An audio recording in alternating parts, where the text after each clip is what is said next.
Hello everybody, just going to talk about a grade 5 London College of Music piano jazz piece called Maple Leaf Rag. It's a very famous piece by Scott Joplin.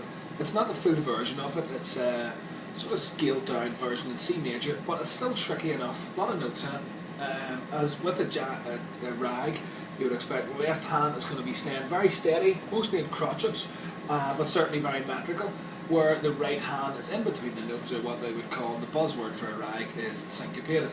I would practice this hand separately before we do it hands together.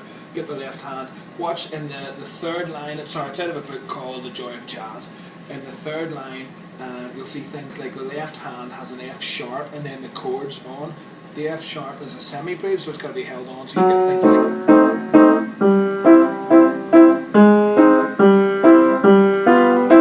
And you want to see those left hand notes carried on because obviously that creates a line. And that happens then into the next line as well.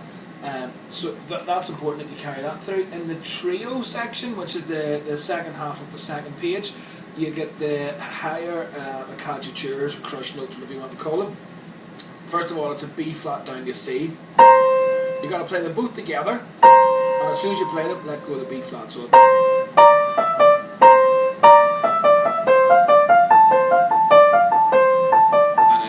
again, and then in the second half of it it's a C going down to D. Again, I'll probably practice it without the accadutures in first and then put it all together with them in after it, so it would sound just and then I wouldn't practice it too much without the accadutures in because the accadutures are going to change the fingering because you're going to have to use your thumb a lot. Okay, and there is a repeat going back to the start and then playing the first 3 quarters of the piece all over again. So because the piece doesn't finish where it is at the end of the second page, you've got to go back to that, and in the exam probably hope that the examiner will stop you before you get to the end of it. But of course, be prepared to play it all. It's tricky enough, and I don't really know it, but here goes.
Few bum notes in it, but I'm not doing the exam. If you are, good luck, lots of practice, and happy playing.